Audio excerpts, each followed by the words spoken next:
پھر وہ چلتے چلتے آپ کربلا میں آئے، جہاں یہ اس نے جا کر روکا اس جگہ کا نام بیضا ہے۔ عقبہ بن ابل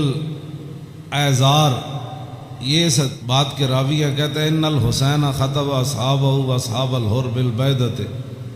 امام علی مقام نے بیضا کے مقام پر اپنے ساتھیوں کو اور حر بن یزید کے ساتھیوں کو خطبہ دیا۔ فحمد اللہ واسنا علیہ،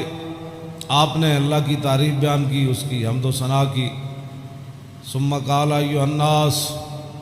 ان رسول اللہ صلی اللہ تعالی علیہ وسلم قال مرہ سلطانا جائرا مستحلا لحرم اللہ ناقصا لعہد اللہ مخالفا لسنت رسول اللہ یعمل فی عباد اللہ بالاسم والعدوان فلم یغیر علیہ بفعل ولا قول کان حقا علی اللہ یدخلہ مدخلا علا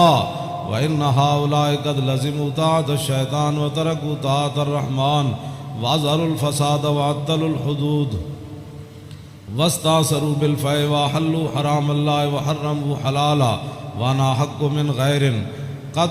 أَتَتْنِي كُتُبُكُمْ وَقَدَّمَتْ عَلَيَّ رُسُلُكُمْ بِبَيْعَتِكُمْ أَنَّكُمْ لَا تُسْلِمُونِي وَلَا تَخْذُلُونِي فَإِنْ تَمَمْتُمْ عَلَى بَيْعَتِكُمْ تُصِيبُوا رُشْدَكُمْ فَأَنَا الْحُسَيْنُ بْنُ عَلِي وَابْنُ فَاطِمَةَ بِنْتِ رَسُولِ اللَّهِ صَلَّى اللَّهُ تَعَالَى عَلَيْهِ وسلم نفسی ما انفسکم وآلی ما علیکم فلکم فی اسوۃ وإن لم تفعلوا ونقضتم عہدکم وخلعتم بیعتی من اعناقکم فلعمری ما ہی لکم بنکر لقد فعلتموها بأبی واخی وابن عمی مسلم